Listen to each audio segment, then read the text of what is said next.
speed plus excitement equals Talladega. It's where the stock car record book is written. And here comes the red and white milling Coors Ford Thunderbird. Bill Elliott trying to break the track record and wrestle the pole away from Davey Allison to the straight.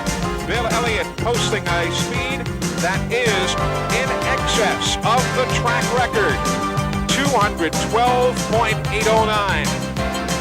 Talladega is the site of the fastest 500 ever. Bill Elliott outdistanced the competition to average 186.288 miles an hour in 1985. 26, the record for most number of leaders in a race. Bobby Allison passed Dale Earnhardt last year and won this event. And this track has a record for most lead changes, 75. Can Allison repeat as champion?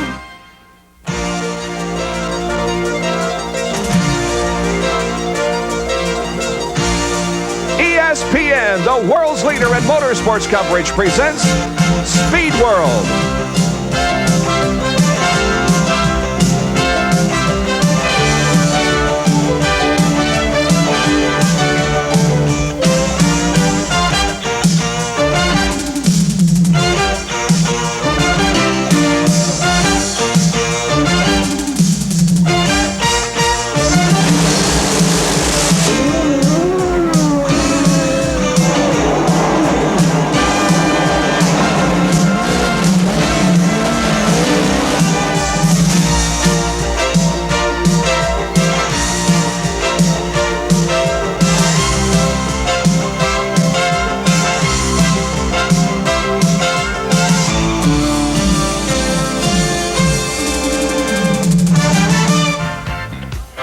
It's race day at Talladega. The Winston 500 Winston Cup race is about to go under partly sunny skies. Good afternoon, everybody. I'm Bob Jenkins along with Larry Newber.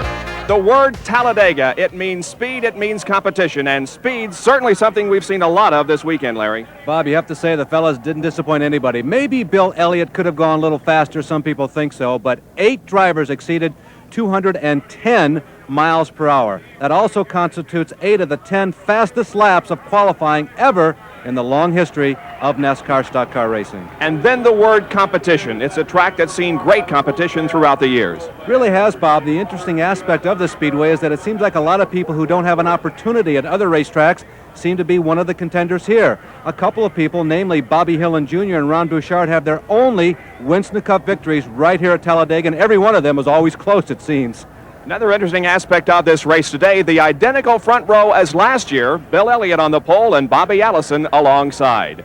Another aspect of this racetrack, unfortunately, is violence. For that story, we go to one of 2 pit reporters working in the pits for us today. Here is Dr. Jerry Punch.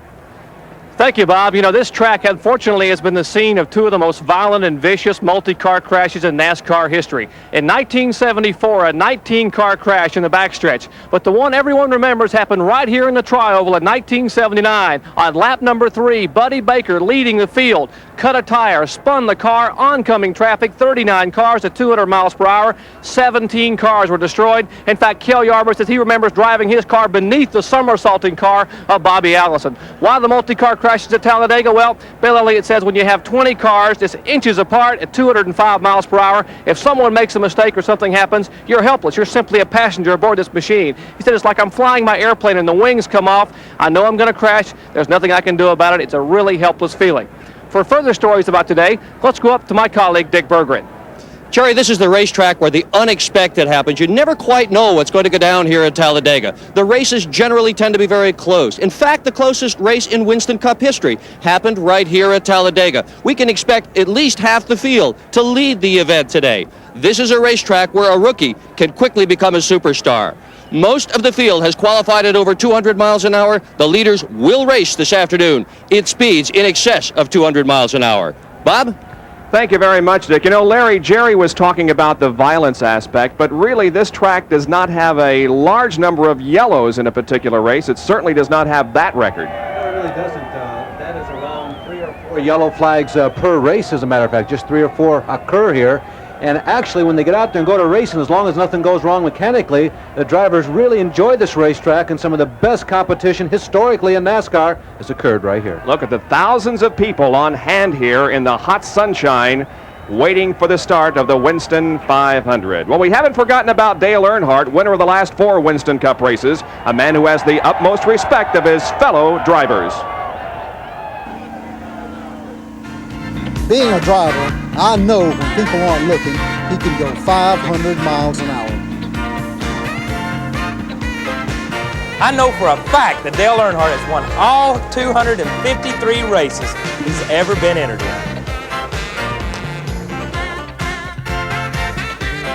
I know for a fact that blue and yellow paint gives him 1,000 extra horsepower. I think the thing about Dale Earnhardt is his unaggressive style, and he lets the race come to him. There's a popular misconception about Dale Earnhardt's nickname around the garage area, but I know for a fact that it's really Mr. Clean. Why, there's no one in the whole wide world of racing that I'd rather come down to the last lap with than my good friend, my buddy, my compadre, my confidant, Dale Earnhardt. And if I'm lying, may lightning strike me right where I stand. Were those guys telling the truth? I'll tell you what, Bob. I mean, we obviously had a little bit of fun with the situation, but not a one of them would trade positions, or would like to. All of them would like to trade positions with Dale so far in 1987. The Winston 500 from Talladega is being brought to you by the heartbeat of America, today's Chevrolet. By AC Delco, stay ahead of trouble with AC Delco parts. By Goodyear Tire and Rubber Company, no matter how far you go, Goodyear takes you home. And by Quaker State Motor Oil, new Quaker State with QSX keeps your engine cleaner to last longer. The starting lineup when we return to Talladega, Alabama.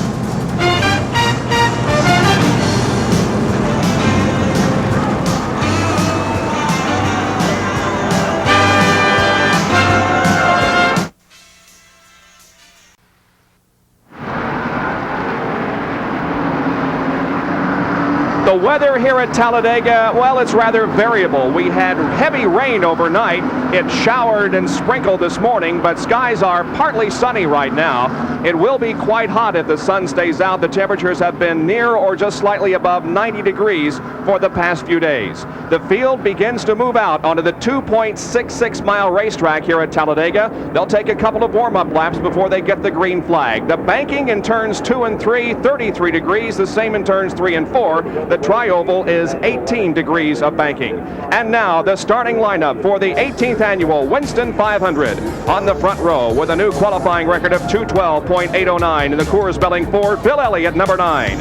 Outside of row number 1 will be the Miller American Buick, number 22, driven by Bobby Allison from nearby Hueytown, Alabama. His son will start inside second row, Davey Allison in the number 28 Haviland Ford. And outside of row number 2 will be Darrell Waltrip, qualifying at 210.471 in the Tide Exxon Chevrolet. Going in the third row, Dale Earnhardt in number 3, the Wrangler GM Goodwrench Chevrolet. Outside of row number 3 will be car number 21, the Citgo Ford, driven by Kyle Petty. Going in row number 4, Sterling Marlin in the number 44 Piedmont Airlines Oldsmobile. Alongside will be the Budweiser Kentucky Fried Chevrolet number 11, driven by Terry Labonte. In the fifth row, Phil Parsons in the Fast Bear Copenhagen Oldsmobile number 55. Outside of the fifth row will be Lake Speed in number 83, the Wins Kmart Friction Proving Oldsmobile. Going in row number 6 will be Jeff Bodine in car number 5, the Levi Garrett Exxon Chevrolet. Buddy Baker will start alongside Jeff in number 8, the Crisco Bullfrog Knits Oldsmobile.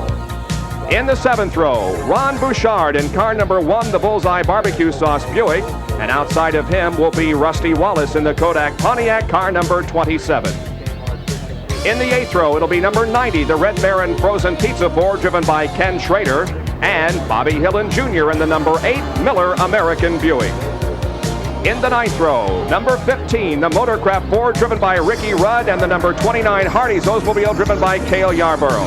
Then in the 10th row, it'll be Morgan Shepherd in the Quaker State Buick number 26, and Benny Parsons in the Folgers Exxon Chevrolet number 35. The rest of the starting lineup will be Neil Bonnet in car number 75 and Greg Saxon 50 in row 11. The 12th row has Joe Ruttman and Michael Waltrip. In the 13th row, Richard Petty and Harry Gant. Going in row number 14, Rick Wilson and Alan Kulwicki. Row 15 consists of Ken Reagan and Ed Pym. The 16th row, Chet Phillip and Connie Saylor. In row number 17, Mark Stahl and Eddie Bierschwald. In row number 18, Dave Marcus and Slick Johnson. In the 19th row, Phil Barkdahl and Dale Jarrett. In row number 20, Rick Knoop and Steve Chrisman. And starting 41st, the provisional starter, Jimmy Means in car number 52. We have a couple of in-car cameras for you today. Hardy's in-car camera, first of all, in the Rick Wilson Kodak car. If you've never traveled over 120 miles per hour in a car, and few of us have, wait till you travel at over 200 miles per hour. It is a very special sight. And the Hardy's in-car camera being carried by, of course, Cale Yarborough as the cars now move down the backstretch. They're just about at the end of the backstretch, setting into turn number 3. Bob, many of us see a lot of motor races a year. You think of Le Mans, Nürburgring, MIS, Indianapolis Motor Speedway, Daytona, and Talladega. All very special, emotional, heart-stopping speeds. This is a special place, and the start of a race here is a special moment. You need only look at the grandstands and the infield to get an idea of how important this race is. The attendance here, probably over 100,000, and each of them are now on their feet, ready for the start of this 188-lap, 500-mile Winston 500 from the world's longest and fastest racetrack, Talladega, Alabama. They come through the tri-oval. The pace car pulls off. The crowd now begins to cheer as Bill Elliott and Bobby Allison come down through the 18 degrees of banking in the tri-oval, looking for the green flag that will start this event. Let's watch them. If everything looks good, the green flag will go out. There it is, the acceleration. The pace picks up, and the Winston 500 is underway.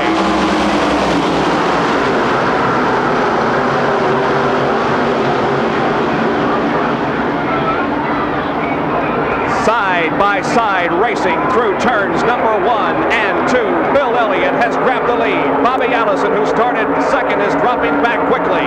Allison will lead them, Davey Allison will jump into second position and chase Bill Elliott down the backstretch. And here comes Sterling Marlin. Look at him move on the inside of the racetrack, passing Bobby Allison and going to third. The world's biggest, longest, and fastest trophy dash, side by side, 2, 3, and 4 abreast, around 2.66 miles of Talladega. The first lap about to be completed. Bill Elliott will lead it, followed by Davey Allison. Then Sterling Marlin in third. Running in fourth is Allison. Then Darrell Waltrip, Dale Earnhardt, and Terry Labonte as they head to number 1 again. Boy, I must tell all of you, racing on TV is the best because you can get right inside the cockpit. You can see all the way around. You don't miss any of the action. But watching a race in person at Talladega, it's got to be a mind-boggling and a heart-hugging experience. It is tremendous. Darrell Waltrip in the Tide machine number 17 had a good qualifying effort. He's running 4th right now and may certainly be a contender in this event. The crowd is still cheering as the field comes down through the tri-oval once again. They continue to run in the same order, though. It's going to be Bill Elliott leading Davey Allison, and then Bobby Allison, followed by Waltrip, Labonte, Blake Speed, and Jeff Bodine, then Dale Earnhardt. The pace is 209.82 miles an hour. Much faster, I think, than anybody anticipated. 209 miles per hour. Automatically, right away, the strategy begins to unfold. Bill Elliott is making everybody, including Cale Yarborough, whom you're riding with right now, go faster than they wanted to do. Nobody really wanted to go 209 miles an hour. We're inside Cale Yarborough's car. He's following Kyle Petty.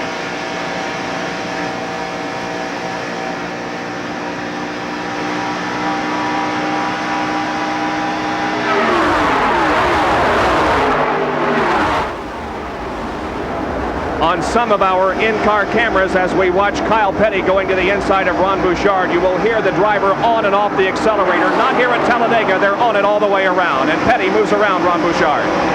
Ron Bouchard in Haas Ellington's Bullseye, sponsored number 1, running up there in the top 15. We might talk a little bit about some of the favorites, among which is not Cale Yarborough as far as today's race goes. A lot of people were looking toward Buddy Baker. Some people felt that Davey Allison had a real chance. Rusty Wallace was another name that was mentioned, and of course, Dale Earnhardt and Bill Elliott. Here are the leaders. It's still Bill Elliott, and the Allisons are going for second position. The yellow flag is out. Yellow on the racetrack. We have a car smoking badly coming out of the corner number 4 will be pulling into the pit area, and so this is going to be a slow lap. Chet Phillip. In the number 81 car, Chet Phillip has mechanical problems and brings out our first caution period of the afternoon. Chet Phillip, the former Indianapolis car driver, he has qualified for 2 Indianapolis 500s, and of course he's racing out of the Buddy Arrington Potter stables in 1987. We completed 4 laps before we had our first caution period, but it's only for a mechanical problem and possible oil on the racetrack. The track crews will be checking it while we are under this yellow flag. Bill Elliott has led all the way. Running second is Davey Allison, and third is father Bobby Allison. We'll be back with more from the Winston 500 at Talladega.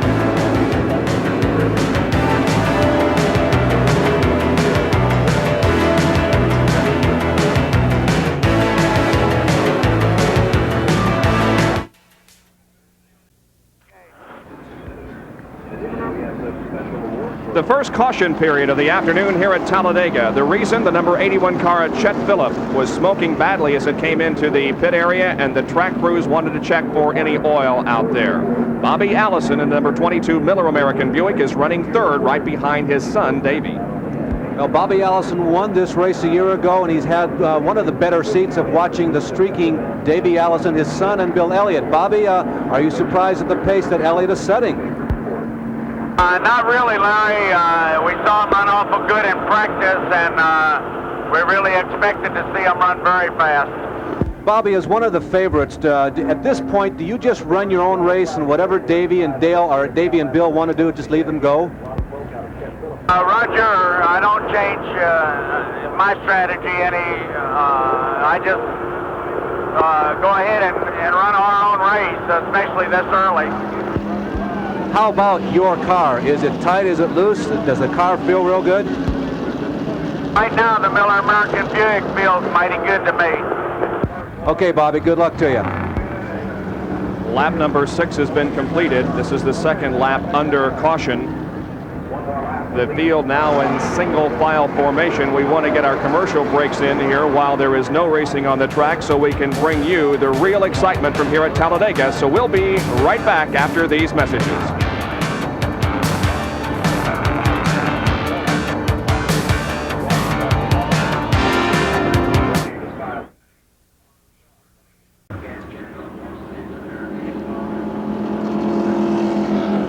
A big auto racing doubleheader on ESPN after our Winston 500 here today. The San Marino Grand Prix Formula One race will be presented here on ESPN. We're still under caution because of a mechanical problem developing on the Chet Phillip car. They're checking the track for oil and other possible moisture.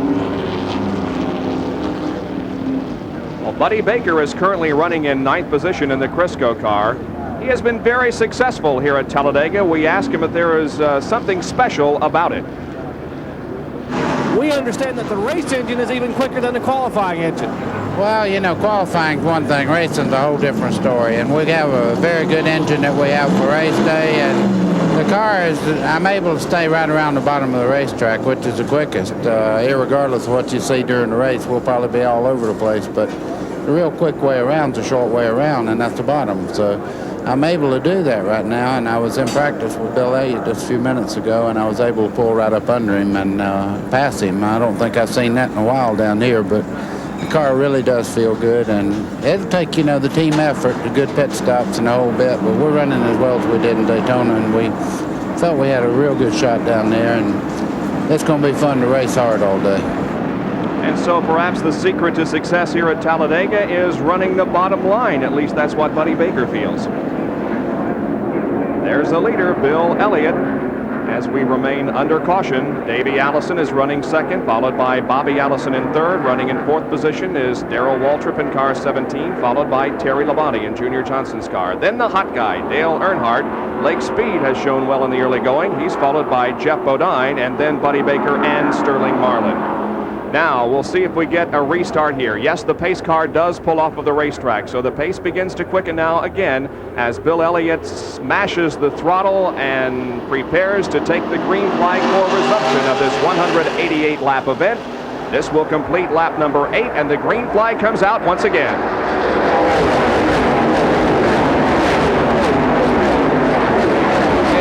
A big jump by Phil Parsons. That may well be a judgment call. Phil Parsons is going to the lead. The green flags seem to be fluttering as Phil dropped down low, past several cars, and now challenges Bill Elliott. He got around 6 cars as the green fluttered. Now he begins to settle alongside Darrell Waltrip, and he doesn't have anybody to draft with, so he's backing up just a little bit. Now being passed by Dale Earnhardt as Dale goes to the high side of the racetrack, and already Phil Parsons has moved back to 6th position. So the lead continues to be held now by Bill Elliott, and Davey Allison second with Darrell Waltrip third, then Terry Labonte and Dale Earnhardt. There is much talk these days about how the draft has changed, that you don't have that tornado-like draft that you used to have on these big racetracks, but there was an example right there that if nobody helps you, if nobody goes with you, and there are 4 or 5 cars that are basically against you as you're trying to make a pass, the draft does have an effect. Phil had the momentum going around turn 1 and 2, but when he got on the backstretch, all the hot dogs stayed in line and said, "Sorry, Phil, we don't want you up here." Nobody let him in line, and they all passed by. Well, the question in our mind was, did Phil Parsons jump the green flag? Did he begin passing cars before the green actually came out? The NASCAR officials say no, he did not, so everything is okay with Phil Parsons. Well, out in front, a couple of Fords, Bill Elliott and Davey Allison. What are the drivers saying, Larry, about the possible advantage of the Fords here at Talladega? Well, the drivers, all those without Fords, would like to say that Fords have a tremendous advantage. One of the more interesting quotes in regards to a response to that was Alan Kawicki saying, "I don't think that a Ford helped me very much when I won my short track pole, but this is a big track." The drivers who don't have them say, yes, there is an advantage. I don't think the advantage is as much as it once was, say, at the beginning of 1985 or throughout the 1985 season. Terry Labonte making a move, going underneath Darrell Waltrip. Those are 2 non-Fords. But I do believe on the super speedways, the Ford lines are just a tad better at this point. At this moment, could change in a month than the General Motors car. Well, Terry Labonte is certainly showing some muscle here in the early going in this race. He started 8th and has already moved up to 3rd position as the battle for 4th now is between Bobby Allison and Darrell Waltrip, and Waltrip being followed closely by Dale Earnhardt, as the first 3 have pulled out to a few car lengths advantage. If you're a Winston Cup regular, as we go back inside of Cale Yarborough's car, look at him following Rick Wilson on the left. Oh, coming very close to Rusty Wallace, and they stay together, but nobody panics. Everybody stays on a straight line, and no problem. That was, by the way, at about 205 miles an hour. Whew, I guess that's what you call confidence in your fellow man. I was about to say that if you've noticed, Waltrip is running up front. Yeah, he's had a good week. Cale Yarborough is running in 17th, so the guys ahead of him are battling for 15th position, and Jeff Bodine has come in for an unscheduled pit stop.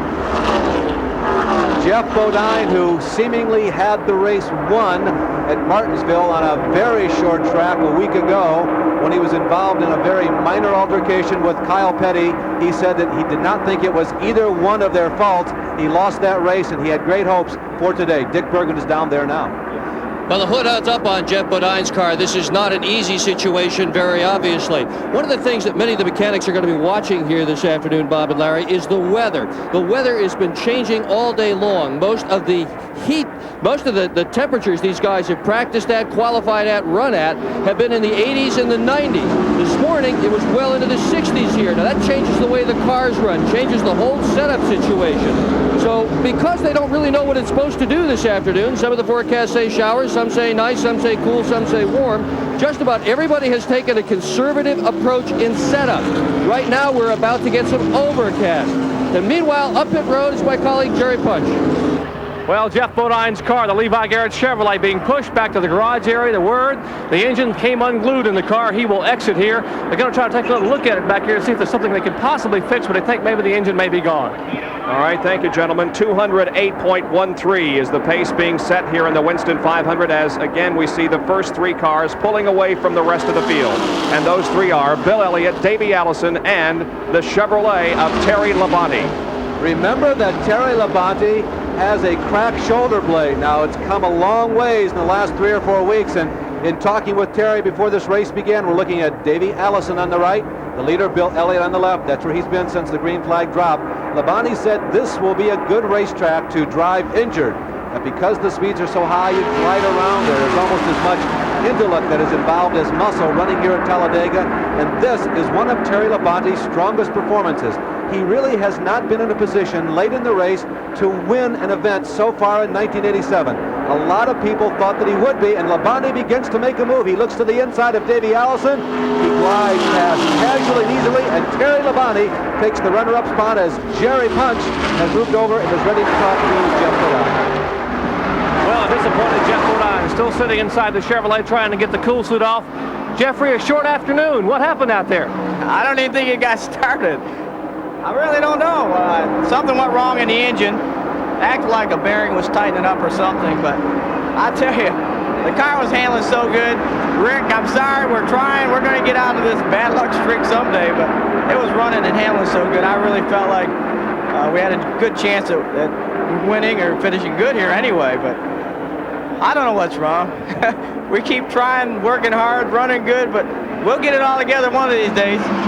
Well, Jeff Bodine referring to Rick Hendrick, his car owner, who's watching us on ESPN today. Bodine, the second car to exit here at Talladega. Jeff, of course, one of our guests as we presented a special Speed Week last Friday night. He and Bill Elliott joined us, and Jeff had high hopes of doing well in this race, but unfortunately it's over already for Jeff Bodine. But it's not over for about 39 other drivers, being led at this point by Bill Elliott, then Terry Labonte, and then Davey Allison. A new track record for attendance, 135,000 on hand here today for the Winston 500.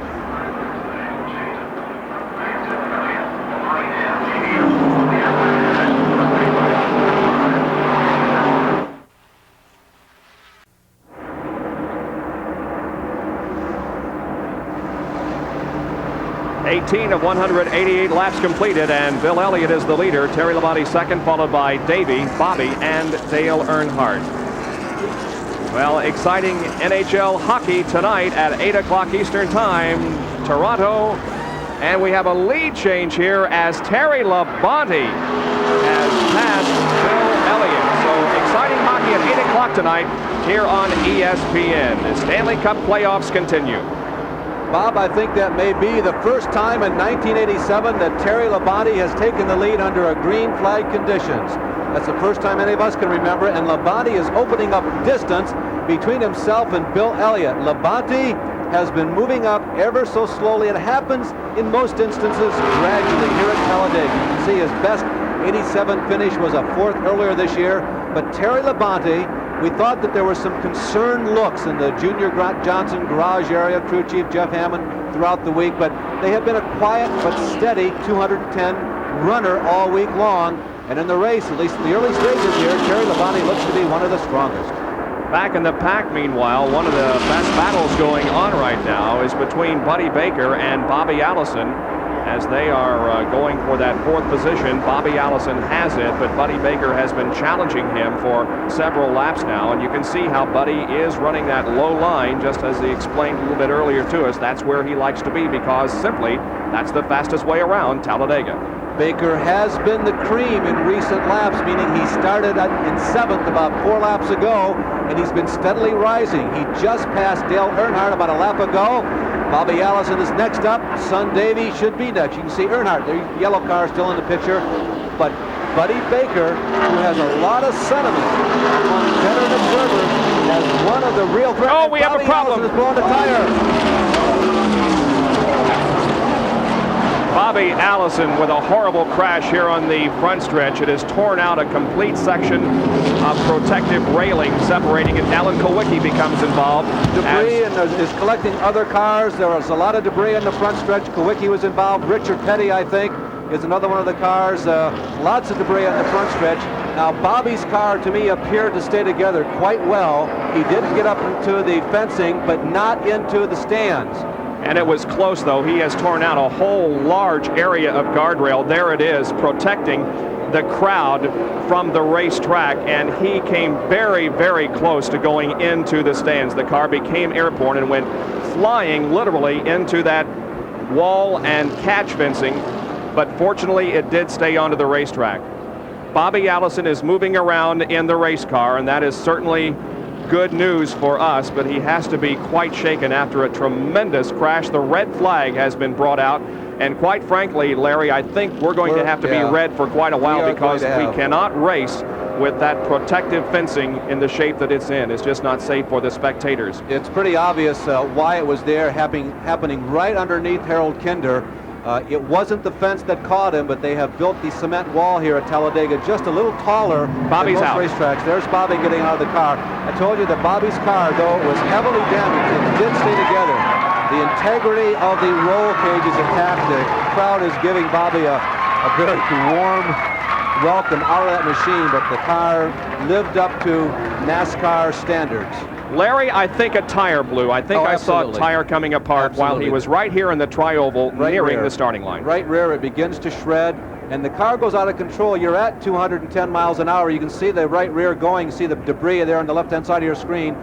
Earnhardt avoids Bobby. The car goes backwards. The aerodynamics get underneath the car, and Allison gets up into the fence. The aerodynamics lifted the car. They're not built to go backwards. Right underneath Harold Kinder. Harold, he stayed in there. Boy, I'll tell you, talk about a trooper. Kinder is right there. He's got the yellow flag out right away. That is a veteran, confident flagman. Here comes the rest of the field down. They've decelerated to maybe 180 miles an hour, but all the debris, there's Petty, there's Kawicki spinning. There's just nowhere for many of these drivers to go because there's so much of what was left over from the initial impact on the front stretch, and there was just nowhere to go. And tires began to explode too as they ran over debris caused by the Allison crash. Well, it's very rare that you see that catch fencing do its job, but it sure did its job here at Talladega today. As if it hadn't been there, or if it had not been as strong as it was, Bobby Allison's car would very clearly have gone into the grandstand right below us here in the broadcast booth. There's the tire going. Here's another angle of it, and we'll just let you watch it because we've covered it well. There goes Darrell Waltrip going by without becoming involved in it, but as I said, as the cars came down now, they were running over the debris of the Allison car and tires were blowing, and therefore they became involved in the crash. There's Petty, Alan Kowicki, Phil Parsons made contact with the Bobby Allison car. We understand that is brand new catch fencing up here, and boy, we just salute the people here at Talladega for building it as strong as they did. There is a stretcher that we can see down there, a couple of stretchers as a matter of fact, being lifted into the grandstand area, so perhaps there were some spectators that were hit by flying debris. All right, Phil Parsons did make contact with the Bobby Allison car. Let's go to Jerry Punch. Well, Phil Parsons still sitting in the car on pit road. The back of the car is just about sheared away at that Copenhagen Oldsmobile, and Parsons talking to the crew chiefs. Apparently his day is over with. I don't think the car will be fixable. They're going to try to bring it behind the wall. Maybe we'll get a comment with Phil in just a moment and find out exactly what happened down there. All right, so Phil gathering his thoughts, and you can see him sort of gesturing to his crew. I really don't know what happened, but I became involved. There, meanwhile, is the Bobby Allison car that has come to a rest between the start-finish line and turn number 1. The ambulances are there. The track crews are there cleaning up the debris. Well, we will go inside now, Cale Yarborough's car, and see how it looked to him. There he is following behind Greg Sachs, the Valvoline number 50. The action is beginning to unfold. It's already unfolded up in front of him, and there's Cale trying to weave his way through all the pieces lying on the ground. You can see that Greg Sachs goes into a spin. Greg made a left turn, a right turn. There's Cale. He's trying to avoid Rusty Wallace. He goes sideways. He goes up, gets along the outer wall. I think he avoided significant contact. He brings it back around. It does a reverse spin as he is beginning to fight at the wheel. And now he can use the banking to coast down to the bottom of the racetrack, crank it to the right, try and get that thing to start back up again. The red light comes on indicating that the engine has been stalled, and then Cale Yarborough can get back around. A scary moment for Cale Yarborough, and a scary moment for many of these drivers who became involved in this Bobby Allison crash in the tri-oval. There is Richard Petty, who was also spinning, trying to avoid the cars that were in front of him. A comment, by the way, about Phil Parsons, whose car does appear to be terminally damaged. He was one of the dark horse favorites. As many of you who follow Winston Cup racing know, many times a dark horse will win here at Talladega. And Davey Allison, Sterling Marlin, and Phil Parsons are three of the people who had not won here recently that were definite threats for today. Once again, a replay from the in-car camera of Cale Yarborough. This is at real speed, so it'll be just as Cale saw it.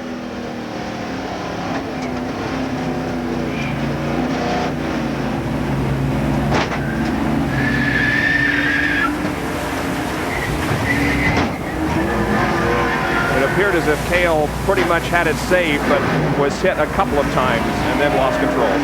Yeah, he got hit from behind. There's no question about that. You could hear it with the audio.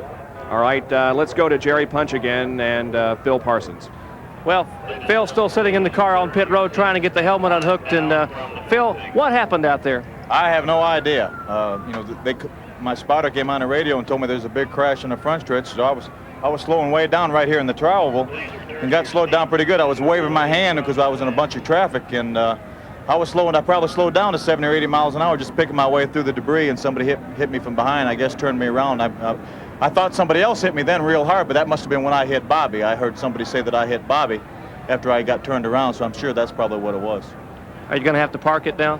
I haven't looked at the car. I don't know. Not unless we absolutely have to, I'll assure you of that. Well, Phil Parsons in the car. Now take a look at the damage on the car as he climbs out. The rear of the car completely collapsed back here, but the important safety feature, the fuel cell is still intact. No fuel leaking from underneath that car. In the back of the car, it's completely shoved in. You see Phil getting out, surveying the damage here. Some of the sheet metal bent, battered. He is completely okay. The driver's compartment intact, but the fuel cell did save that. No fire, no fuel on the racetrack. A good safety feature here in Winston Cup competition. Thank you, Jerry, for that report from Phil Parsons. Bobby Allison's car, meanwhile, has been loaded onto a flatbed and is being taken off the racetrack, and it's a very badly damaged Miller American Buick that Bobby Allison climbed out of, fortunately uninjured, but we're concerned about some spectators who may have been hit by flying debris. The track security and the Talladega Sheriff's Department is on the scene, trying to keep the crowd under control as they assess the damage and possible injuries.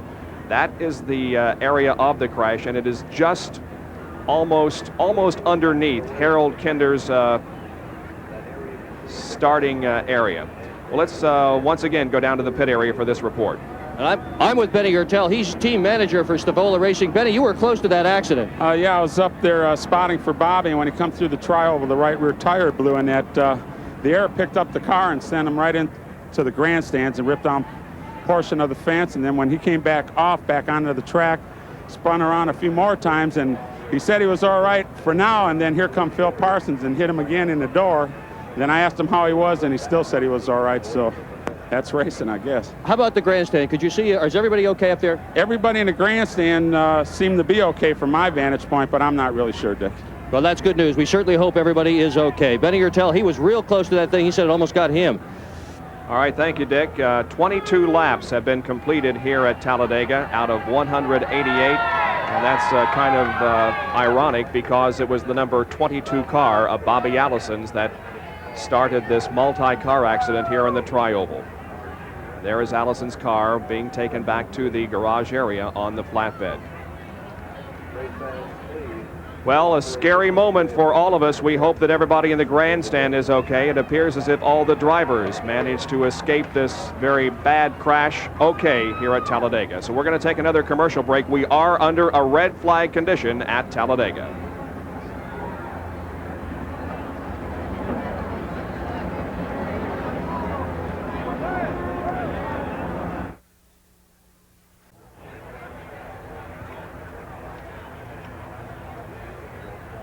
Under a red flag at Talladega with 22 of 188 laps completed. There the top five: Terry Labonte, Bill Elliott, Davey Allison, Buddy Baker, and Dale Earnhardt. We are under red because of a terrific crash here on the tri-oval as Bobby Allison's car blew a tire, but Bobby is okay. You can see him walking around right there, smiling now after gathering his thoughts and calming down just a bit.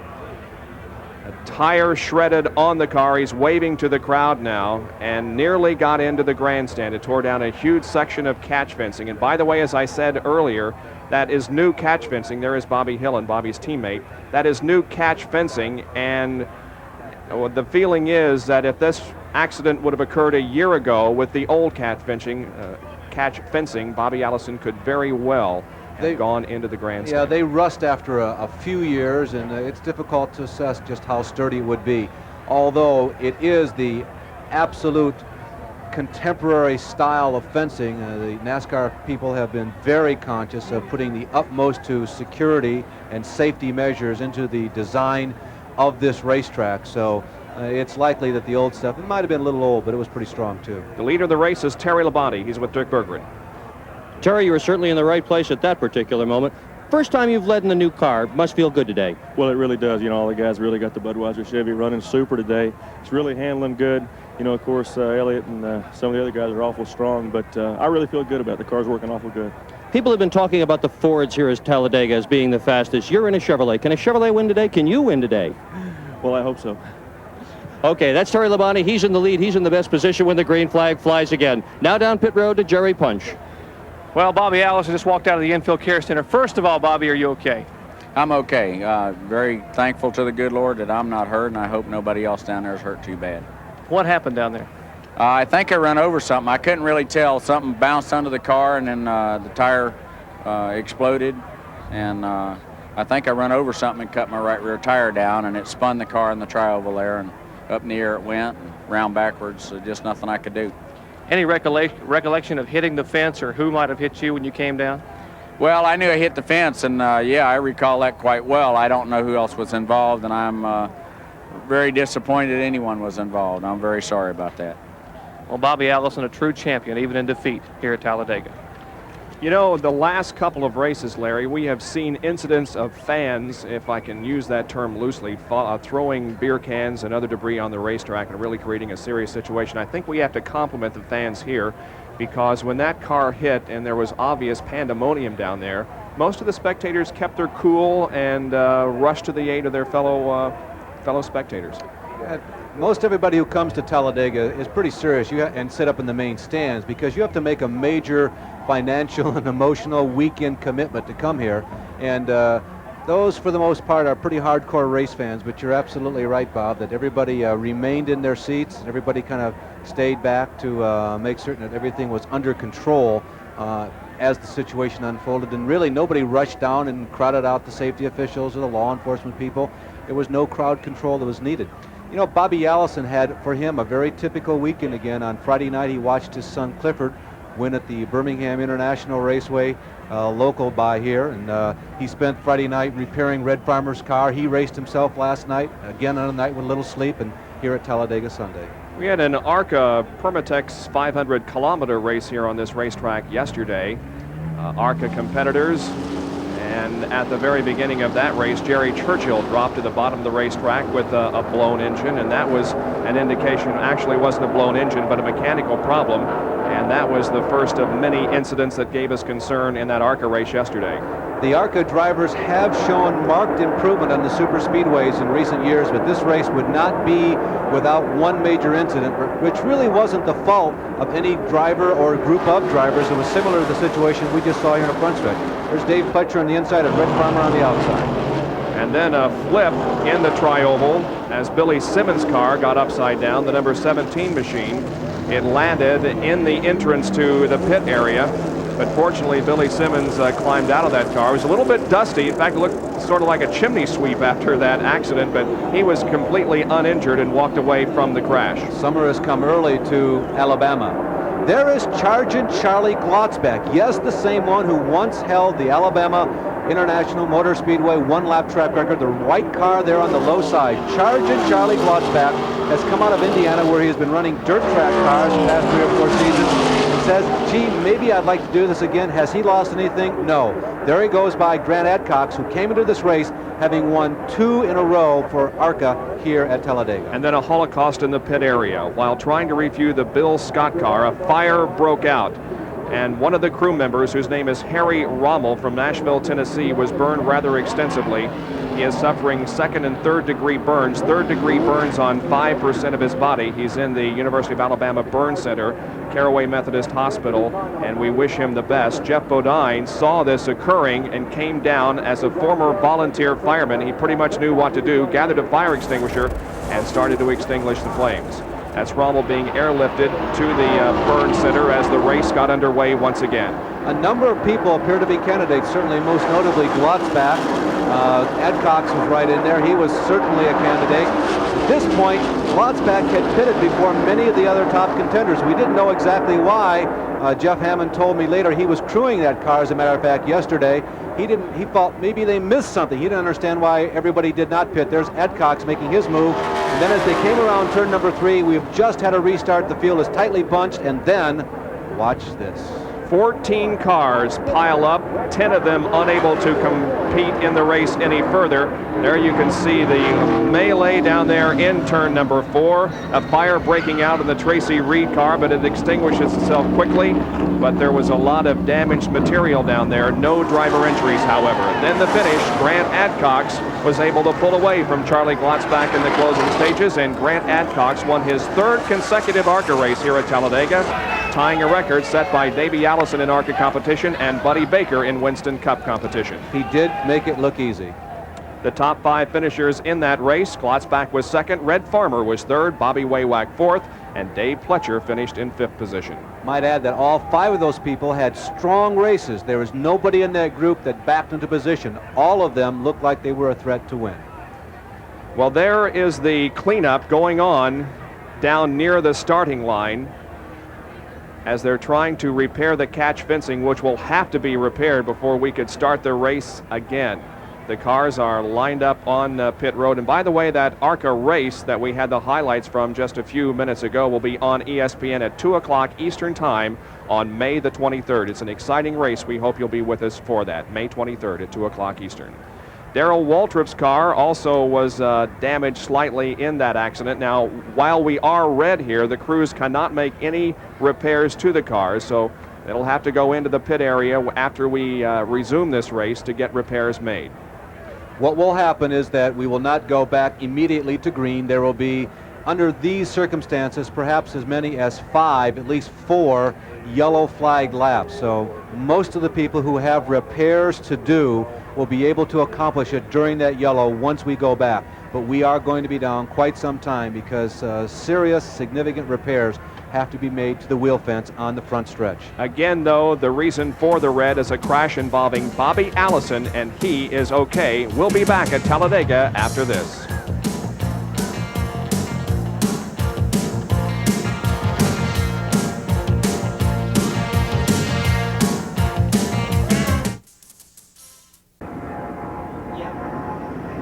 Still under caution because of debris on the backstretch, and the leader now, well, is going to be, I guess Davey Allison has moved around both Dale Earnhardt and Rusty Wallace. In any case, Rusty Wallace is doing a great job. Let's try to, okay, we will not attempt to reach him on the radio because he's going to be conferring with his crew chief, and we don't want to be privy to any of that information, so well, wait a minute, I'd like to be privy. Well, it might not be fair to the other competitors. Yeah, absolutely. Yeah, we went through that at Pocono with Al Unser Jr. That's right. A few years ago. Rusty has had a very good day, by the way. He's hung on in there at the top 10 on the lead lap. Well, next weekend, we're going to be at the Indianapolis Motor Speedway. ESPN on May the 10th will have live coverage of the Indy 500 time trials next Sunday, beginning at 6 o'clock Eastern Time, the final hour of time trials. And then we'll be back the next weekend with continued coverage of preparations for the greatest spectacle in racing, the Indianapolis 500-mile race. We hope you'll be with us next Sunday afternoon. And, of course, all during the month of May, we'll be showing you historic films of the Indianapolis 500-mile race. And, of course, we'll continue to update you every week on what goes on at the Speedway, the Indianapolis Speedway on Speed Week. Those historical films will be subject to our coverage of the Stanley Cup playoffs. So check your local listings and continue to watch ESPN for the schedule of those historic films. Now let's try to contact Rusty. Rusty Wallace, this is Larry Newber up at ESPN. Looks like you still got a shot. You guys are hanging in there. You're with the leaders. Yeah, Larry, the car's running real good today. The Kodiak Blue Max Pontiac owned by Raymond Biddle just seems to be doing everything perfect. The crew hit the combination right today. Now I just got to fill the job and burn on home. Rusty, there's at least one more, maybe 2 more pit stops. Are you guys going to try and maintain what you have, or is there still room for improvement? Well, Larry, I don't think there's any room for improvement right now. The car was handling its best it did all day in that last set of tires. My tire guy can keep those tires coming like that. We'll be looking good. Rusty, is there one driver that you're going to try and follow? Do you feel one man is the stronger, or are you going to run your own race from here?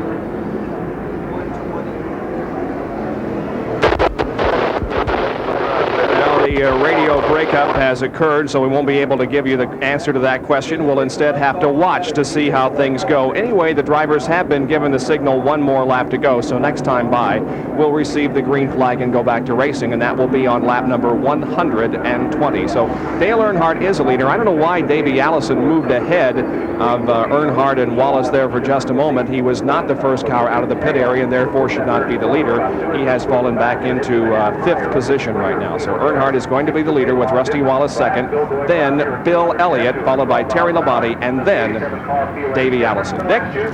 Well, I'm with Dave Allison's pit. He is all the way at the far end of pit road, and that is proving to be a disadvantage for him. See, what happens here is Davey has to get out of the gas and slow down a whole lot to come into his pit. And what happened last time was, as he was doing that, about 10 cars just blew right by him on the way to their pit. As a result, they were also able to beat Davey out of pit road. Now, they selected this particular pit position because it has an opening, it's near the garage, and they wanted to have plenty of room to accelerate down pit road. But it's hurting them today. We have at least one more pit stop to go, very likely as many as 2 more pit stops to go, and these guys are at a disadvantage just because of where they're pitting. Bob, I think the window has expanded. They should be able to make one more pit stop. We're completing lap number 120 this time. If you go 35 laps, you should be able to go 38. That's going to put you up to 155, and that's 33 laps from the end. Everybody should be able to make it on one more, but they all have to stop at least one more for sure, as Dick said. The race is back under green at lap 120.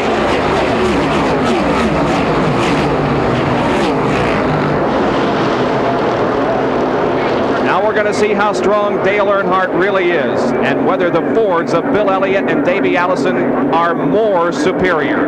There is Elliott rather, moving to the inside, and let's see if he makes a pass on Rusty Wallace and Earnhardt. He's by Wallace. They go into the 33-degree banking of turn number 3, and Elliott has second position, at least for the moment, although Rusty is right alongside. Davey Allison also right there behind Rusty and Terry Labonte.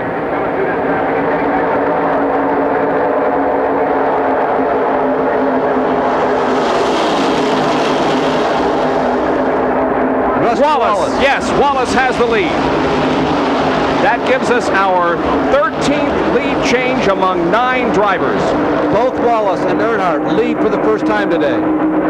Look at this, 2 abreast racing. Elliott, a little bit squirrely in turn number 2. Settles down, though. Here they come down the backstretch. It's Earnhardt. Who can push whom the furthest, the farthest, the fastest? Kyle Petty also showing some muscle there behind all of this. There is Kyle on the low side of the racetrack, below Lake Speed. Davey Allison encouraging Dale Earnhardt along, Bill Elliott pushing Rusty Wallace, and Terry Labonte trying to pick a hole. Which lane is the faster? Oh, it was too close to call. I think Wallace will get credit for leading that lap also, but it was close with Earnhardt. Rusty washes high. Look at Elliott. Elliott low side passes. Rusty, though, hanging right in there. Look at this great competition. Down the backstretch, Davey Allison is right on the back bumper of Bill Elliott.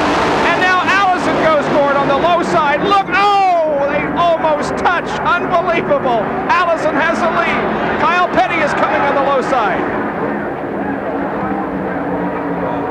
Too good to talk about. Boy, we got to settle down.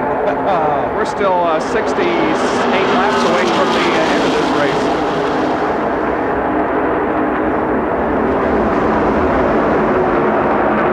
Allison now begins to move away from the pack once again.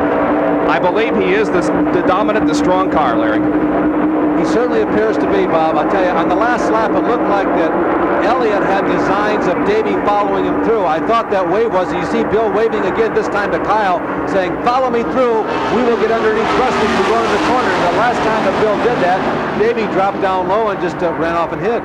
The respect that you have to have for your fellow competitor running that close, that fast.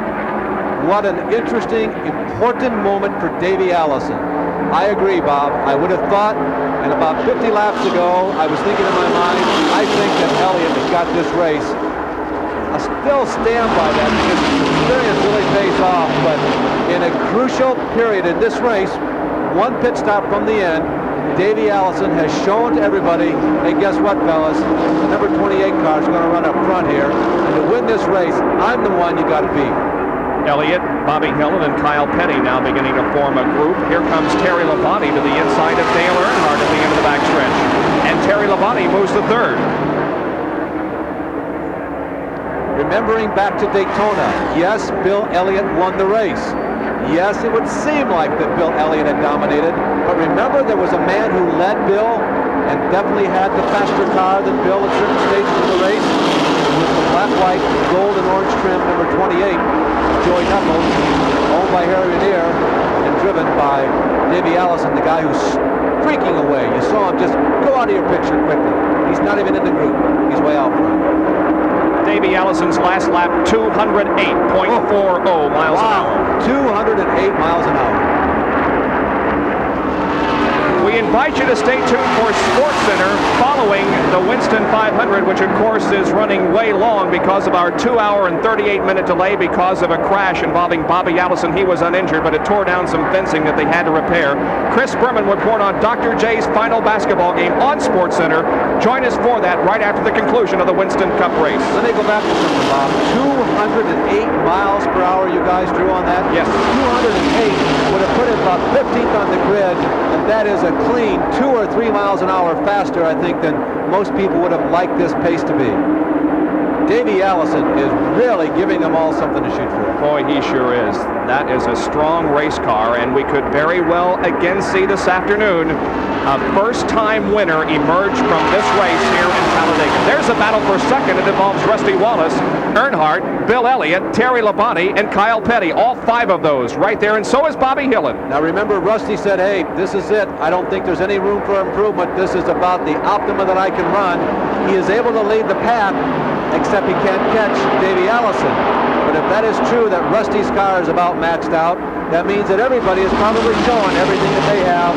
I doubt that any holds are being barred at this point in the race. I'm a little surprised at Bill Elliott. He is content, for the moment at least, to settle there in 4th spot, although being challenged for that position by another Ford driven by Kyle Petty. You know what, though, Bob? I'll tell you what. I'll stick with Elliott as the favorite in this race. Well, I don't know about that. We'll see. Earnhardt passes Wallace for second. Here comes Kyle Petty challenging Bill Elliott. Earnhardt now second, Wallace third. Petty fourth, and Elliott fifth.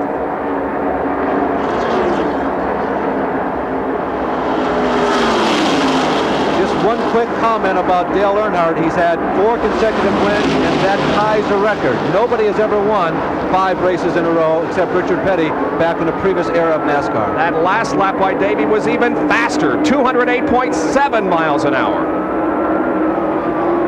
All right, 128 laps completed. We are 60 from the end of this race. It's time for us to get your predictions on who's going to win. Now, you people at home make your decision on who's going to win this race. We'll tell you who we think is going to win. Dick Bergeron, who? Davey Allison. This is a racetrack for upsets, and right now, Bob, the way Allison is working, the way he's running, this is a very cohesive crew today. Davey Allison's my man right now. Bill Elliott giving some hand signals to Terry Labonte as they come through the tri-oval. Here is Dr. Jerry Punch with his prediction. Well, it'll be hard to argue with Davey Allison as possibly the guy to beat, but I'm in the Elliott pit, and I'm just not sure what Bill Elliott's doing. Let's find out. Come on, let's check with Ernie Elliott here, who's watching Bill. And Ernie, is Bill showing pretty much what he's got, or is there possibly a problem with the car? It's just way too tight. We just can't run to the power that tight. Well, the car is just too tight, meaning they cannot get the car to turn in the corner. The car pushing coming out of the corner. Maybe if they get a pit stop, as Larry Newber mentioned, that final fuel stop, maybe they can make a chassis adjustment, and we will possibly see Elliott make a move toward the front. Well, maybe the car is loosening up a little right now because he's challenging Dale Earnhardt for that second position. He's on the low side of the racetrack as they come down the stripe. Let's see who wins this battle for second. Oh, Earnhardt by just a nose. Bob, your pick. I was going to ask you first. Bill Elliott. I've gone on record already. Okay, I think Davey Allison can win this race, unless, of course, something happens mechanically, but I think he has the car, and I think he has the ability to win this Winston 500. It has ballooned to 5 seconds. It's been ballooning at about a rate of 3/4 of a second a lap. And And the pace even faster, 207.9. He's still in the 207 range, but each lap, it seems, he moves up a couple of tenths of a mile an hour. There he is, Davey Allison from nearby Hueytown, Alabama. Let's cite the other strong runners. We're going to time Davey this time as we follow him around. Remember, it takes about 45, 46 seconds. Bobby Hillin Jr., Kyle Petty are still on the lead lap and threatening for the top 5. Thundering around Talladega. Hillin Jr. and Kyle Petty have had strong days. Bobby Allison, I'm sure, watching all of this. This will be somewhat of a consolation after his spectacular crash here on the main straightaway, Bobby Allison's, in which he was not injured, but it caused a delay of 2 hours and 38 minutes because of torn catch fencing that you see there on the left side of your screen. 100 feet of that came down as Allison's car got airborne and went right into that fencing, which kept it from going into the grandstand. Here's the lap, 45.9 seconds. Can you imagine encircling this racetrack, which is 2.66 miles in length, in that length of time? That, of course, is an unofficial time. That's how we have it on our stopwatches. But the speed translates, it's even quicker, 208.62 miles an hour. Unbelievable. And the lead grows. It's now above 6 seconds. It grew another half a second on that lap. As you can see, he just passed Phil Parsons, who was involved in that Allison crash and is back in the race, but 83 laps down, now make it 84 laps. Look at the interval between first and second. Here comes second place Bill Elliott out of the fourth turn now. He now has second with Terry Labonte in third, followed by Dale Earnhardt, and then comes Rusty Wallace. Several drivers entered today having never won here at Talladega. Among the strong runners who were non-winners, Jeff Bodine, Harry Gant, Terry Labonte. Benny Parsons has never won here at Talladega. Morgan Shepherd, who at times this year has shown some muscle. Rusty Wallace, and needless to say, Davey Allison. Elliott, he was the man to beat at Talladega, particularly in 1985. 1986, he was fast, but he was with a group of people, a group of very strong runners that included himself, Terry Labonte, Jeff Bodine, Harry Gant, Cale Yarborough, and Darrell Waltrip. Listen to those names. I'll say them again. Elliott, Labonte, Bodine, Gant, Yarborough, and Darrell. Their best combined finish among all of them last year, 21st, Harry Gant. We're timing Bill Elliott. We have a car whose engine appears to be letting go just ahead of Bill Elliott. That's the Rick Wilson car, number 4. We continue to watch the action. We don't know whether or not it's going to necessitate a yellow flag. Harold Kinder has the yellow in hand. It is Michael Waltrip. It is not Rick Wilson. It's Michael Waltrip, whose car this weekend painted similarly to Rick Wilson's. Yeah, painted that way, by the way, because we are told it is the base color of a potential sponsor that they are pitching. No yellow. Michael Waltrip appears to be able to make it to the pit area. The pace car pulled out onto pit road, but is now backing back into its stall, and we will not have a caution. We have 53 laps to go as Waltrip limps to the pit area. Now Bill Elliott has really separated himself from third place Terry Labonte as Elliott's charge and the attempt to catch Davey Allison is continuing. The lead has shrunk for the first time. It's down to 5 seconds. Bill Elliott moved up 1.7 seconds on a single lap. So Bill Elliott begins to come on. Bob, it's also time to bring up the Winston Million. Remember, Elliott won it 2 years ago. At the start of today's race, there were 40 drivers who had a shot at the Winston Million. Some better shot than others, of course. At the end of today's race, there will be only one. Well, there might be two. If Davey Allison wins this one, then both he and Bill Elliott. Remember, you have to win 3 of the big 4 races on the Winston Cup schedule. If Bill Elliott wins today, there will be only one who is a candidate for this year's Winston Million. And there is Elliott, whose car now may be loosening up to the point of handling better and therefore running faster, because he is closing in on Davey Allison, but Allison still with a relatively healthy lead at this point. The Ford Thunderbirds, at one time they were at a distinct disadvantage in terms of fuel mileage, but because of research and development, they seem to have caught up with the GM cars. It has something to do with water jackets that have been inserted around the pistons, which draw heat out of those pistons, allowing them to run cooler. They get better gas mileage, and they seem to be on a par now with the General Motors product. And Bill Elliott catch Davey Allison? Well, we're going to answer that question in the next few laps as the concluding laps of the Winston 500 are being played out here in late afternoon in Dixie, Alabama. Now NASCAR and an ESPN Track Fact. This Track Fact is brought to you by Robert Bosch Corporation, makers of Bosch Platinum, the ultimate spark plug. After 2 shoulder injuries, Jeff Bodine changed the seat in his race car. Now, most seats only have support here in the torso area. When you hit the wall hard, pressure is all right here, and it can break ribs, and it can also cause a shoulder separation. But look what Bodine has done. He's put extra bracing here against which the shoulder can reside. That helps prevent shoulder injuries. In addition, he's also padded his shoulder harnesses. And if you're going to hit the wall at 200 miles an hour, you need all the padding you can get. Bill Elliott is reeling in Davey Allison. He's reduced the interval between himself by about 2 seconds. Allison in the lead at the moment with Elliott running second. 138 laps complete. Stay with us for more.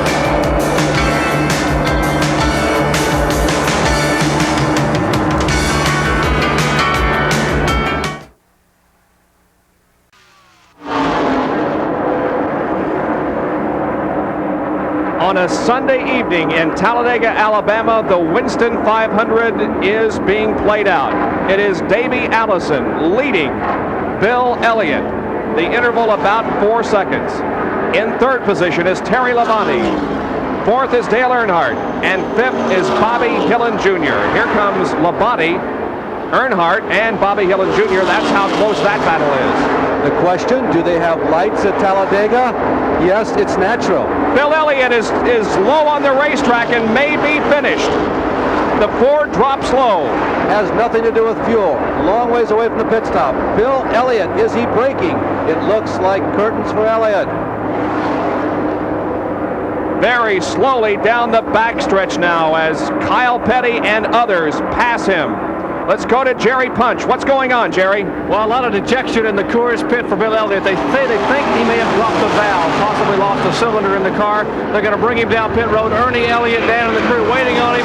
They are very concerned that possibly they don't know what's wrong with the car. They're going to check it. Maybe they can get it fixed and get him back out. A tough break for the winner of the Daytona 500 this year, Bill Elliott. Bob, I'll tell you what was going on. We've been monitoring Davey and Bill every lap, and the lead was growing. Yes, I said growing. It had gone up to 6.3 seconds, then 6.7, almost 6.8. And what was going on is that Davey was forcing Bill to apparently run to the maximum. Yes, he was catching him, but he was absolutely flat out to do so, and it was just too strong of a pace for that Coors beer milling Ford to hold up. He stays out there, but the car is definitely not up to its speed. And Bill Elliott is apparently not going to win this Winston 500. And suddenly, Davey Allison is a clear-cut favorite. We're late in the race. Nobody now, save for Bill Elliott, before this moment had shown the ability to run with Davey Allison. Only Terry Labonte, and that was several laps ago, and right now, Terry is nowhere in sight. There is Allison moving down the back stretch into turn number 3 once again.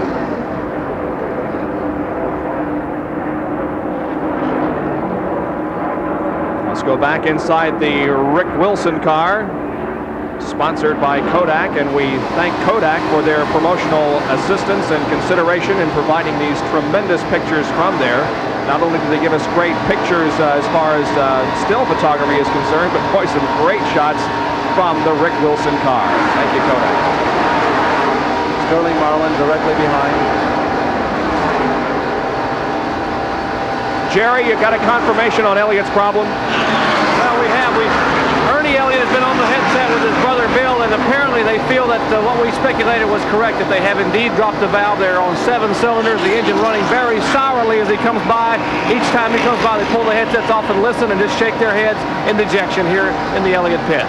He's still out there on the racetrack, but it's all over for Bill Elliott. Bob, you start thinking about points as we continue to ride with Rick Wilson.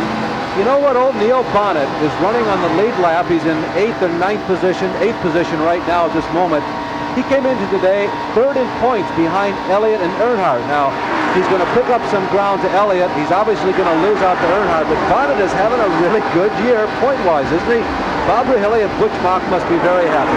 There are the standings. Earnhardt, of course, the leader in Winston Cup points with Elliott second, but Neil Bonnet in a strong third position. Richard Petty also has accumulated over 1,100 points, and Ricky Rudd, who crashed with Harry Gant in this race earlier, is in fifth position in the Winston Cup standings.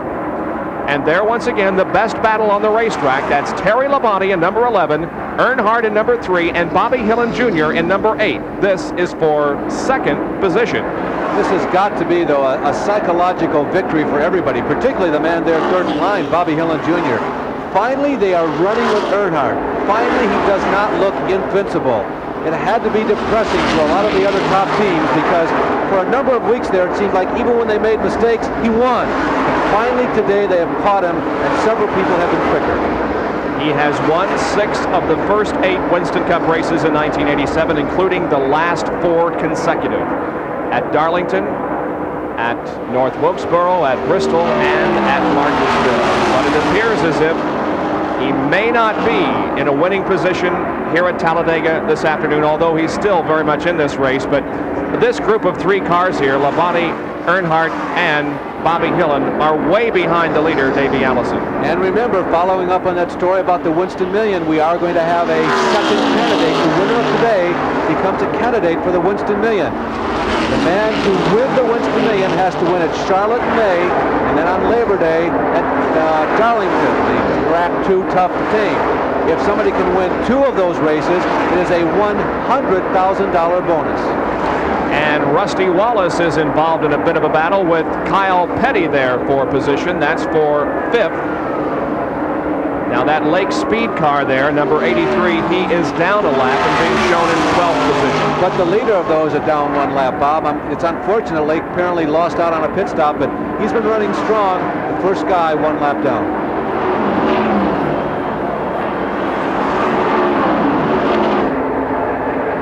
So the evening is drawing nigh, although we still have maybe an hour and a half of sunlight left. We're definitely going to be able to finish this race, and we thank you for staying with us throughout this very long afternoon of auto racing here on ESPN. We'll be right back.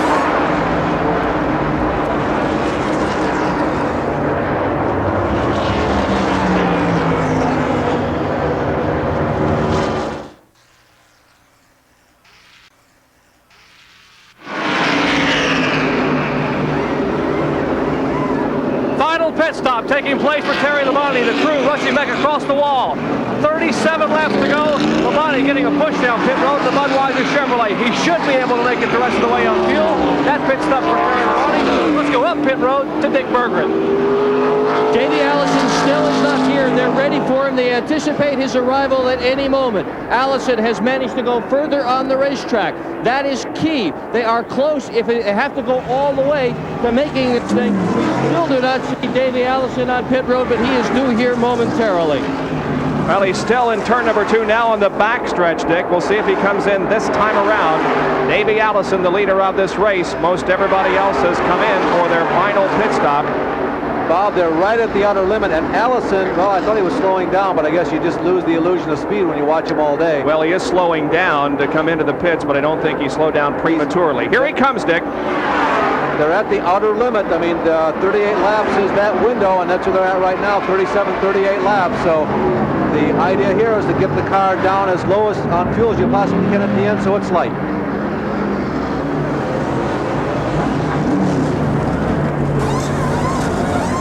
The crew goes to work, led by Joey Knuckles. They change rubber on the right side of the race car. That's Joey leading the task force there on the right front tire. Let's see if he moves around to the left side.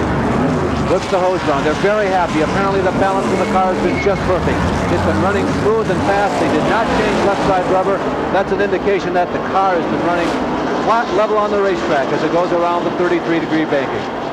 17-second pit stop for Davey Allison. They should now be able to go to the rest of the way to the checkered flag.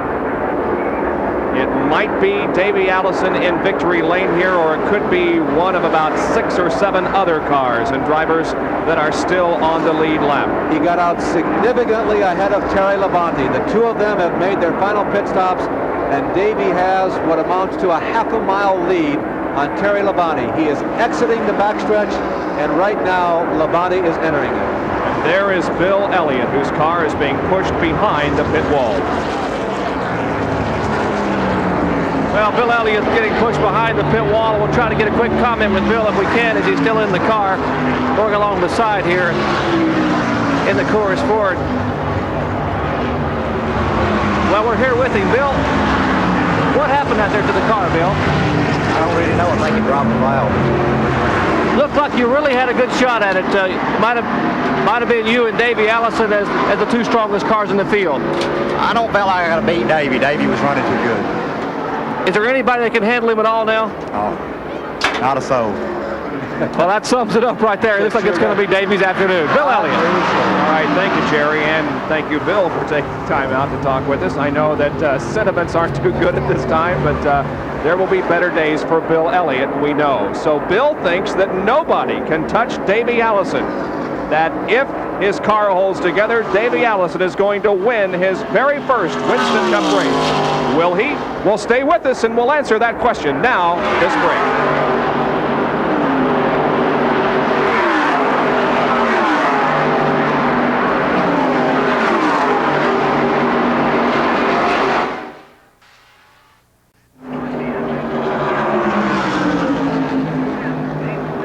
Well, according to the pit crew at Davey Allison's bunch, they are rock solid to go all the way. Joey Knuckles says no problems going all the way. By the way, if they win today, it'll be Joey Knuckles' first win ever as a Winston Cup crew chief. It'd be Davey Allison's first win ever as a Winston Cup driver. This pit crew is very tense right now. They are anticipating their first victory. Very interesting situation. Davey Allison headed for Winston Cup win number 1. Joey Knuckles as crew chief headed for Winston Cup win number 1. Bobby Allison had a brush with, well, fate. Yeah, it was really scary. His accident here in the tri-oval about 20 laps into this race. The car airborne, going upside down in the catch fencing. The car never really going over, but the bottom part of the race car hit the catch fencing. It went back onto the racetrack, spun around several times, was hit by a couple of cars. Bobby Allison climbed out okay. A couple of spectators were injured with flying debris. They've been taken to a hospital, but hopefully no serious injuries to those spectators. It did cause a red flag for more than 2.5 hours. Bob, Joey has been with the team for quite some time. He's got a lot of years of experience in races won with Cale Yarborough, but it is a big moment when you're the man in charge and you finally get your first win. Jerry is right now down in the pits with another update about the King. Well, Richard Petty overcome by fumes in the car. Earlier in that early lap accident, he had the cooler in the rear end come out of the car, and so they've been having trouble keeping grease in the rear end. They had fumes coming up in the car. He literally was overcome with it. You see he's okay, just getting a cold cloth and a little bit of oxygen there on the ground. They have put Greg Sachs in the car as Richard Petty now gets getting some help from the paramedics and safety crews here at the Alabama International Motor Speedway. Well, it's a warm and humid evening here in Alabama. And Eastern time, it's approaching 7:30. We still have 30 laps to go in this race. Allison completes lap number 159. By the way, Darrell Waltrip has been lapped in car number 17. There are now 9 cars on the lead lap. Let's go back down to the pit area.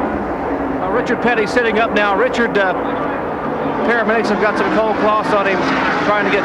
Richard, are you all right? Are you okay, Richard? Yeah, I got gassed up. What happened when we blew that tire after Bobby wrecked, knocked all the inner panels out from under the rear end of it, and all the exhaust is coming up in the car. And I told him, I wasn't tired, I was drunk. I couldn't tell where I was at, so I got dizzy. But I'm all right. Well, that's what happens with carbon monoxide from beneath the car. You just simply go to sleep, and so he was getting sleepy. They got him out of the car to the safety move, and now they put Greg Sachs in the machine. But the King still hangs in there after all of these years. And there is Greg Sachs in the Richard Petty car as Davey Allison has gone underneath and put another lap on that machine. Remember that Richard, there you see Richard's car, the old faithful number 43 with Greg Sachs now behind the wheel. Richard finished second at Bristol on another ESPN televised race earlier this year. Greg Sachs, the man originally from Mattituck, Long Island in New York, who had that surprise victory in the Firecracker 400 in July down in Daytona 2 years ago, is substituting for Richard Petty. This is Davey Allison's 6th Winston Cup race of the year.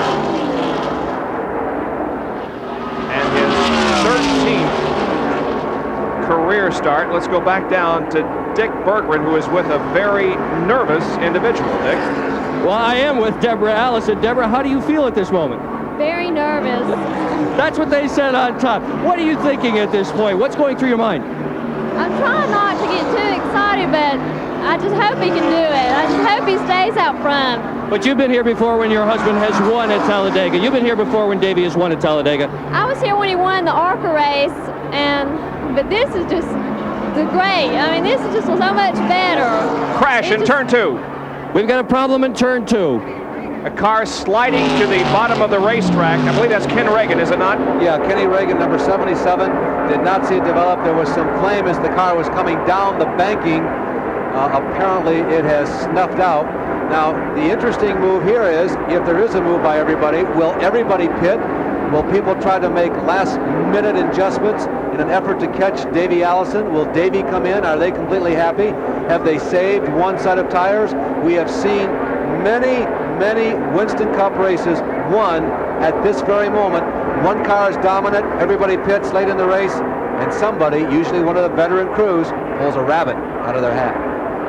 Lap 164, and regardless of any adjustments in the pit area, it is going to bunch up the field, and Davey Allison is going to have a rear view mirror full of Terry Labonte and Bobby Hillin Jr. and Kyle Petty and Dale Earnhardt. 25 laps to go. Looks like everybody is looking down low. They'll all be coming here to pit lane. Now, what if Davey Allison, Joey Knuckles and crew, are they're not the first one out? Will he still have the oomph to get around everybody? Darrell Waltrip momentarily caught up behind him. He probably forgot for just a couple of seconds there that Davey pitted down near turn number 4. They're going to put new tires on the right side of the car. That car working very well, but Davey apparently thinks it can go faster there. Meanwhile, there's some work being done on the Terry Labonte Jr. Johnson car as Labonte is on the bottom and Allison on the top of your screen. Now they're changing, rubber on both sides. Junior Johnson himself doing some work on the passenger side of the windshield on the Terry Labonte car. Davey Allison's work is completed. He goes back out there. Terry Labonte remaining in the pit area. There he goes. Excuse me, Bob. All of Joey's years full. Look at there. Earnhardt beats them out of the pits. They beat Hillin Jr. out. But Dale Earnhardt is the first one out of the pits. All of Joey Knuckles' years of experience paid off over the years with Cale Yarborough. Obviously, there was no choice. He had to change the tires because they figured everybody else would. He had to go with new rubber. A yellow flag is out, the 9th caution period of the afternoon because of an incident up in turn number 2 involving Ken Reagan. The crowd remains for the finish of the Winston 500.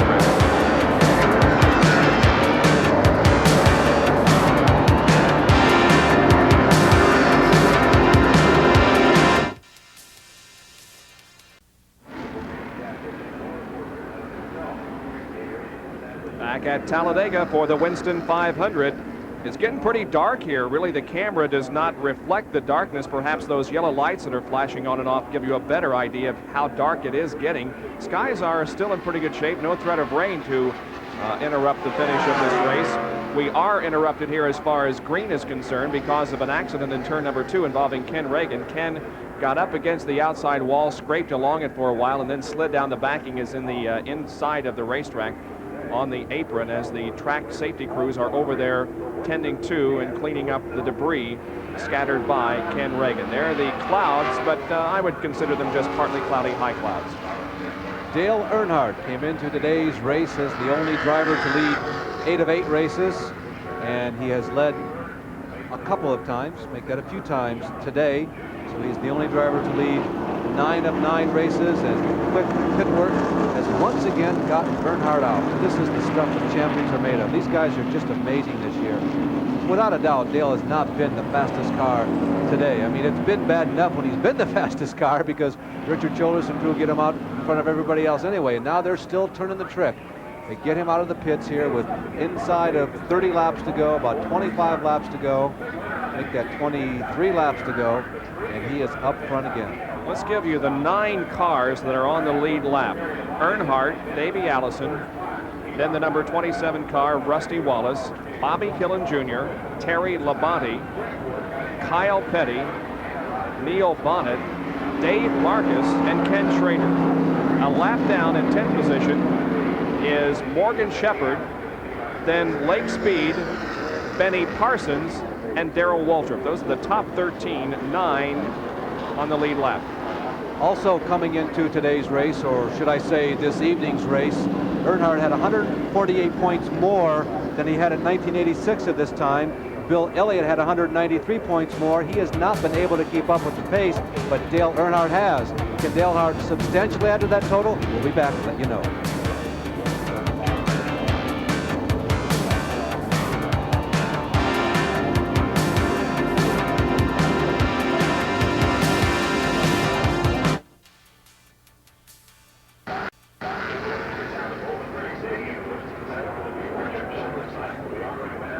Some ESPN and Bill Elliott racing fans here at Talladega. Elliott has dropped from competition. He will not win here today.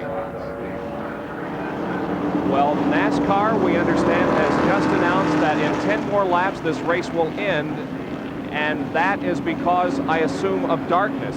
It will be 10 laps from the point of the green flag. It is getting rather dark here, but we're only 21 laps away from the official finish of the race, but they say in 10 green laps and it will be ending. Boy, that really does scramble everybody's mind just a bit, because Davey Allison was sitting back there thinking, hey, I know I've had the superior car today. I've got 20 laps. I can take my time. In 10 laps, you don't have to rush it, but you can't take your time either. You've got to attack right away. And then the question becomes for people like Terry Labonte, and Rusty Wallace is right now in third. As we're looking at Kenny Reagan, remember Kenny Reagan had a serious back injury. He broke his back in a motor crash a couple of years ago. But back to the leaders, has somebody gotten one of those magic set of tires? And will a car that has not been the superior machine today suddenly emerge? Could it be Kyle Petty? Earnhardt now comes out of the pits on the pole. Neil Bonnet has remained on the lead lap. So is Kenny Schrader. They're still having trouble keeping that front end taped down, and Dave Marcus tenaciously held on to the lead lap. Bobby Hillin Jr., the cars in the lead lap will be on the outside row. One more lap and we'll go back to green, and then 10 green laps and this race will come to an end. That's Dale Earnhardt on the high side. Now, in case you're wondering, everybody's got radio, so NASCAR's checked with all of the crews, made a special effort to get to everybody and say, tell your driver, when we go green, 10 laps, everybody knows exactly what the situation is. And that will be 10 laps, not necessarily 10 green laps, but when the green flag drops, 10 laps from that point and the race will be over, even if we have a caution. So you can bet that Davey Allison is going to be going to the front in case there is another accident or something that would cause a yellow to come out for those remaining laps. Wow. I tell you, this is an unusual situation, and it does put a lot of pressure on the drivers, particularly the younger drivers like Davey Allison and Bobby Hillin Jr. But for Davey, who is so hungry to break the bubble, to get into that first ever Winston Cup win, hopefully Joey's on the radio to him saying, okay, son, we think we got the best car. Just take your time. Don't waste any laps. Don't make any mistakes. Just follow Dale on the restart. Don't make any sudden moves on Morgan. Follow Dale into the first turn and pick him off going down the backstretch maybe the second time around. If ever there was an important restart to an auto race, this is it, ladies and gentlemen. As Dale Earnhardt has the lead, Davey Allison right on his tail in second position, coming down for the green flag, and then 10 more laps to go. Earnhardt mashes the accelerator and the pace picks up. The green is out. Great start, Davey. Allison right on the rear bumper of Dale Earnhardt as they go into one. Let's see when and if Davey makes a move. He's looking high in turns 1 and 2. Earnhardt also drifts high. Off the second corner, down the flat backstretch at Talladega, Allison makes the move to the inside. He's got him. Allison goes into the lead. Is Allison quick today or not? Now, all Davey's got to do is Rusty moving up to challenge Dale Earnhardt. All Davey's got to do, he's got the machine. Just get out front, Davey. Grab yourself about 10 car lengths and enjoy the racing behind you. 9 laps to go. Bobby Hillin Jr. Bobby Hillin Jr. has moved into third. Now he pressured Earnhardt for second. Bobby Hillin Jr. running right alongside Terry Labonte. Okay, let's get an update on the condition of Ken Reagan, who crashed over in turn 2, Nick. Bob, I've just left the infield care center where they say he has a possible broken leg. Other than that, he is just fine. He is alert. He is talking to everybody. Possible broken leg, only extent of injury on Ken Reagan. Terry Labonte moves into second position. Earnhardt back to third. But now Davey begins to open up the advantage just a little bit. That's Bobby Hillin Jr. in fourth. Kyle Petty is another car on the lead lap. He's in double file right now. That's Kyle on the low side. You see the red on the hood. That's him trying to get around lap traffic. Lake Speed is in there. Lake's still running strong, but he's a lap down. Darrell Waltrip is right in there also. Darrell, one of the leading lap cars, but no chance to win. There's the leader, Davey Allison. Second, Labonte. Third, Earnhardt. Fourth, Hillin. Fifth, Rusty Wallace. Davey Allison, no doubt, calling on some of the experience that he gained in winning ARCA races on this racetrack. Takes that, well, you want to call it a Neil Bonnet line or a Grant Adcox line down the backstretch, snaking down the back straightaway, making sure that nobody is gaining that unfair advantage, picking up on the wind that Davey is breaking. Davey is saying to everybody behind him, hey guys, do your own work. I'm out here all by myself. I'm trying to win this race. I don't want your help. I don't want to give any of mine to you. 7 laps to go. 207.90, the pace set by Davey Allison as he leaves everybody in his trail. Davey has finished in the top 10 twice this year. He finished 9th at Rockingham and 5th at Atlanta. This could be his very first Winston Cup win. There's the battle for second. 4 cars involved. Allison, his best 85 finish, 10th here at Talladega. His best 86 finish, 7th here at Talladega. His best 87 finish, not determined yet. Allison crosses the stripe. 6 to go. Attention begins to focus to the jockeying for second. What a terrific race this would be for the win if it weren't for Davey. Earnhardt does not have the strongest car in that group, but he is an outstanding motor racing driver. Dale Earnhardt is tremendous. He is carrying this car. Not that it's limping, but right now Wallace and Terry Labonte are faster, and it looks like Bobby Hillin Jr. is also faster. Remember, Bobby is so good on this racetrack. Earnhardt, with the weaker car, but because of deft driving and picking just the right spots in the racetrack, he remains a potential for runner-up. Earnhardt's streak may be ending here this afternoon. He's won 4 consecutive Winston Cup races. He's third right now and being challenged heavily by Bobby Hillin Jr. There are 5 laps to go around this 2.66-mile racetrack that has provided just about everything you could expect in auto racing for us this afternoon. And there's a great ARCA race that was run here yesterday that will be on ESPN May 23rd. We want to urge you to watch that race.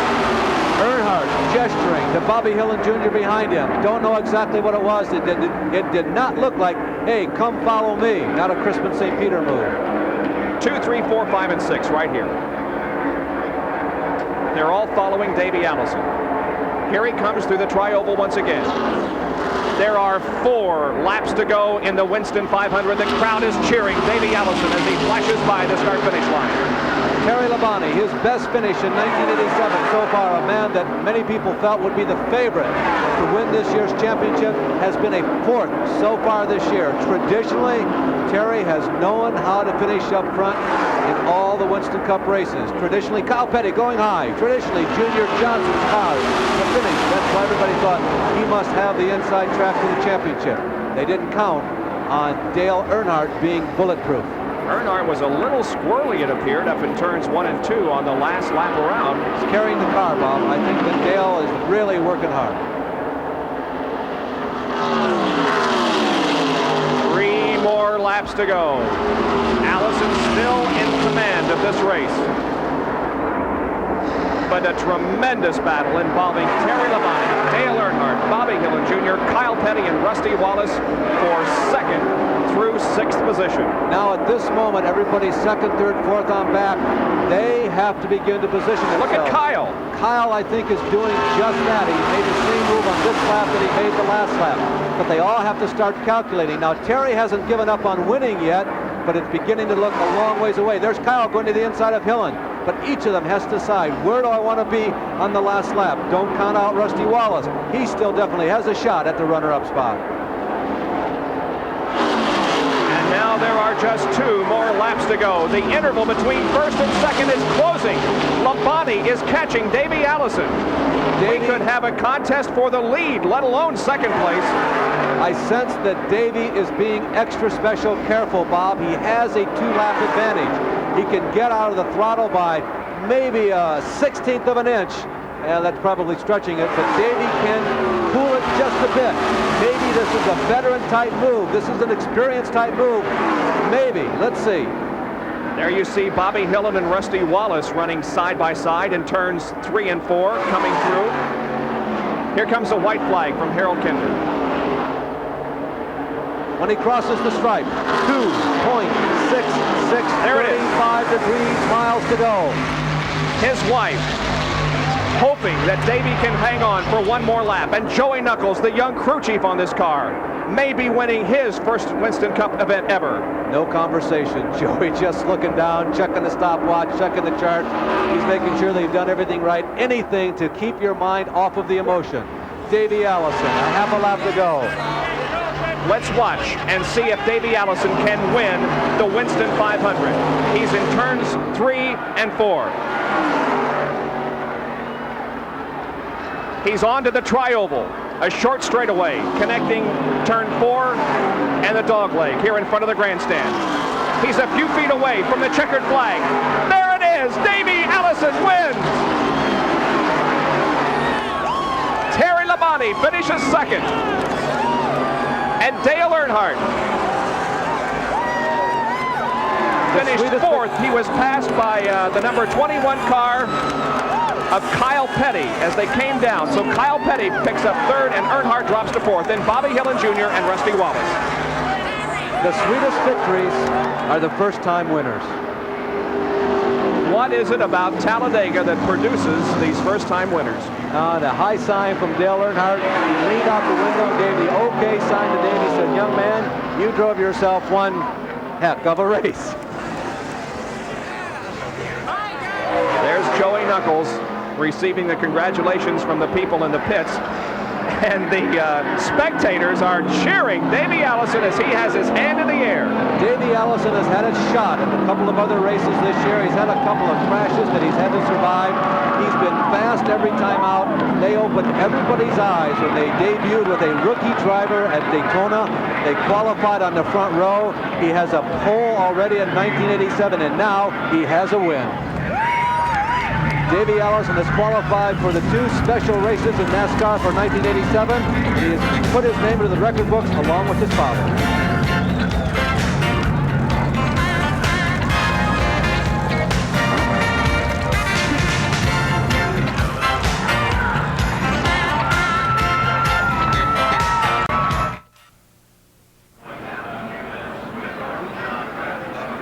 It's a happy victory lane here in Talladega, USA, and our winner interview is being brought to you by the Goodyear Tire and Rubber Company.